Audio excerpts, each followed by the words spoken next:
안녕하세요. 신용은행에서 기업금융 업무를 보고 있는 5년차 은행원입니다.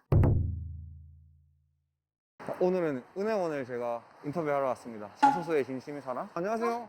안녕하세요. 네, 퇴근하고 오시는 길이신가요? 네. 퇴근길이에요. 가죽 자켓 입고 다니셔도 괜찮나요? 이거 은행에서는 벗어놓고 다니기 때문에 바깥이잖아요? 네. 괜찮아요. 퇴근하고 어디로 가시는 길이신가요? 저는 여기 오늘 좀 자격증 공부를 할 게 있어서 네. 스터디 카페로 왔어요. 가서 좀 더 얘기를 나눠볼까요? 들어가시죠. 네. 안녕하세요. 시중은행에서 기업금융 업무를 보고 있는 5년차 은행원입니다. 반갑습니다. 지금 하시는 일이 어떻게 되시나요? 네. 저는 일단 기업금융 창구에서 일을 하고 있는데요. 근데 이제 기업금융이라고 하면은 어렵게 생각하시는 분들도 많으신데, 쉽게는 제가 지금 있는 이런 스터디 카페 사장님들, 그리고 조금 더 넓게 가면은 흔히 볼 수 있는 우리 법인, 기업들 수출입 금융 업무까지 봐드리는 그런 역할을 하고 있습니다. 영상을 취업을 요새 준비하는 학생들이나 취준생들이 많이 볼 것 같은데 자소서로 어떻게 은행을 뚫었는지에 대해서 썰 좀 풀어줄 수 있으신가요? 저는 자소서의 진심인지 몰랐어요. 제가 진심이라는 거를 다른 사람들을 보면서 좀 알게 됐는데요. 네. 구직 활동 하시다 보면은 하루에 5개씩도 자소서 쓰시고 50군데 넘게 난사식으로 지원하시는 친구들이 있어요. 저는 한 군데 쓰는데 일주일 넘게 걸리고 하나를 막 쓰고 나면은 너무 기가 빨린다고 해야 되나? 근데 이제 나중에 그 친구들 자소서가 너무 궁금해서 얘기를 했어요. 너 자소서 좀 한 번만 나 좀 보여줘봐. 그래서 받았는데 그 친구가 KB, 국민은행 네. 지원한 친구였어요. 첫 문장이 KB국민은행이 영업력에 감탄하며 저 역시도 영업력에 동참하고자 지원했습니다. 뭐 이런 거였는데 쭉쭉쭉 가다가 맨 마지막 문장이 이러한 영업력 참 좋은 IBK 기업은행에서 이어나가겠습니다. 이러는 거예요. 네. 아예 다른 은행을 써버린 거네요. 복부옷을 이제 잘못한 거죠. 네. 그래서 그때 느꼈어요. 이제 많은 사람들이 생각보다 복부옷을 진짜 많이 하는구나. 저는 정말 한 군데도 복부옷을 안 하고 내용이 겹칠 수는 있는데 최대한 그 회사를 막 정말 며칠 넘게 조사하고 그거에 맞춰서 하나하나 다시 갈아엎어서 쓰다 보니까 복부옷이 사실 저는 잘 안 되더라고요. 좀 그만큼 진심이었던 것 같아요. 그러면 몇 군데 정도 쓰셨나요? 이거 들으시면은 다들 애계하실 텐데 네. 제가 취업했었던 당시인 2017년에 네. 저는 한 10군데? 저는 한 10군데? 예? 열 군데요? 진짜 그 정도밖에 못 썼어요. 그 이상을 쓸 기력이 없었어요. 승률이 좋으셨네요? 승률로 따지면 좋았었죠? 처음에 쓸 때 어려운 점은 없었나요? 어려운 점이 너무 많았죠. 이게 흔히 은행은 자소서를 좀 재미있고 인간미 넘치고 재밌게 써야 된다 이런 말이 되게 많아요. 그래요? 네. 전 오히려 딱딱하게 써야 되는 줄 알았는데.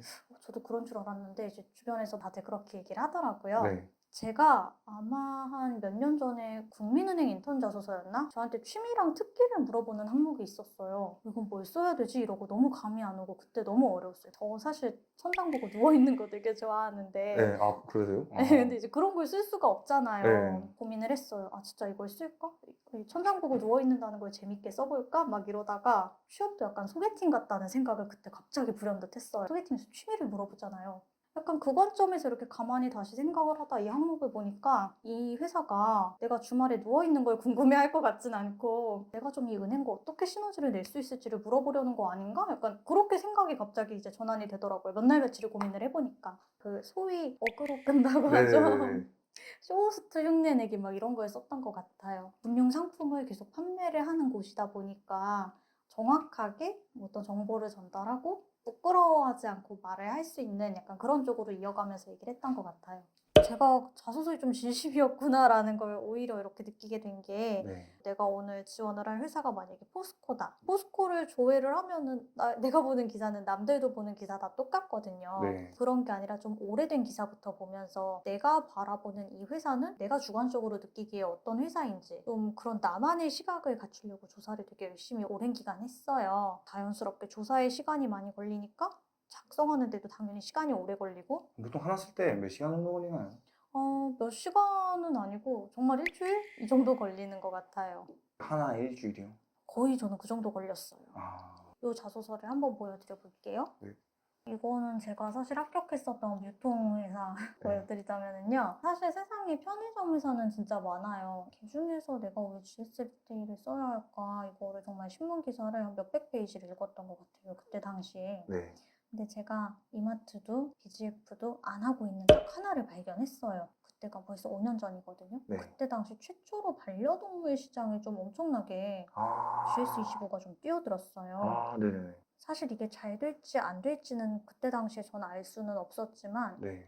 이거다. 이걸 가지고 좀 얘기를 해보자 라는 생각으로 내가 본 GS 리테일은 1인 가구와 함께 급증하는 반려동물 시장까지 개척할 수 있는 곳이고 나는 거기서 성취감을 느끼고 싶어. 네. 좀 이런 말로 저만의 지원 동기를 찾아봤었던 것 같아요. 대다수의 사람들이 어떻게 쓰시는지는 모르겠지만 네. 적어도 저는 원오브댐이 최대한 안 되고 싶었고 불특정 다수의 사람들이 되지 않고 네. 그 중에서 쟤 뭐야 싶은 생각을 항상 그런 생각을 이끌어내고 싶었어요. 네. 그래서 어떻게 하면 남들보다 달라 보일까 이런 네. 생각을 하다가 남들이 하는 뻔한 얘기 말고 내가 생각한 당신네 회사는 이런 회사고 나는 여기서 이런 걸 할 수 있어. 좀 이런 쪽으로 지원 동기를 항상 생각했던 것 같아요. 제가 썼었던 옛날의 은행들이 요거는 제가 기업은행에 합격했었던 거거든요. 이것도 취미 물어보는 항목이었어요. 취미를 물어보는 항목이 남들은 뭘 쓸까를 생각을 해봤어요. 예를 들면 취미라고 하면은 독서 좋아합니다. 운동 좋아합니다. 헬스, 러닝 이런 거는 쉬운 사이퍼죠. 어떻게 보면. 네. 근데 뭘 해야지 좀 남들과 달라 보일까 고민을 하다가 제가 한때 좀 건강 염려증 같은 게 있어서 영양제를 하루에 8개씩 먹던 시절이 있었어요. 네. 그리고 막 블로그에 후기 이런 것도 썼거든요. 네. 당연히 잘 되는 블로그는 전혀 아니었었지만 블로그가 취미라고는 할 수 있잖아요? 근데 그 중에서 조금 더 돋보이게 하려면은 저염식단, 영양제 관련 블로그 운영 취미를 가진 저는 건강을 전파하는 약쟁이입니다라고 했어요. 아. 물론 대놓고 약쟁이라고 하면은 좀 워딩이 이상하니까 그래서 작은 따옴표로 이렇게 네. 고유명사처럼 적어줬어요. 네네네. 식습관의 효과에 부정적이던 사람도 한번 구매해볼까라는 생각을 하게 만드는 화술. 이게 제 특기입니다. 건강을 세상에 전파한 약쟁이의 경험을 10분 살려서 기업은행에서 고객님을 행복하게 만들겠습니다. 이런 식으로 저는 썼거든요. 아, 자소서에 약간 어그로성이 있어야 되네요. 제 지로는 그래요. 왜냐하면 소위 말하는 요새 스펙 좋으신 취준생분들이 되게 많으세요. 네. 실제로 저한테도 이제 과 후배 친구들이 가끔씩 연락을 해서 언니, 누나 저 오양 전문역도 땄고 뭐 신용분석사도 땄고 정말 어려운 자격증들이에요. 이런 것도 이제 있는데 뭘 더 따면 좋을까요? 라고 물어보더라고요. 근데 사실 저는 그런 대단한 스펙이 하나도 없었던지라 내가 뭘로 승부를 볼 수 있을까? 그래, 자소서에서 소위 말하는 그 어그로를 좀 끌어보자. 네. 라는 생각으로 승부를 본 거라서 그 어그로로 취업하신 거네요. 감사하게 먹혔나 봅니다, 그게. 어쨌든 이목을 끌고 자기 내용을 좀 잘 포장을 하는 것도 하나의 방법이라는 말씀이신 거죠? 저는 그런 전략이 좀 먹혔던 것 같아요. 그럼 가장 중요한 포인트 뭐라고 생각하시나요? 제가 감히 현장에서 느낀 건데 저는 사람을 응대할 수 있는 관계를 이끄는 현명한 감각 이런 게 저는 좀 중요하다고 생각을 합니다. 저도 병원에 가면 고객이고 오래 기다리면 저도 화가 날 때가 있어요. 근데 그냥 딱 오셨을 때 많이 기다리셨죠? 어떡하죠? 죄송해서 이러시면은 제가 그래요 오래 기다렸어요 라고 말을 못 하겠더라고요.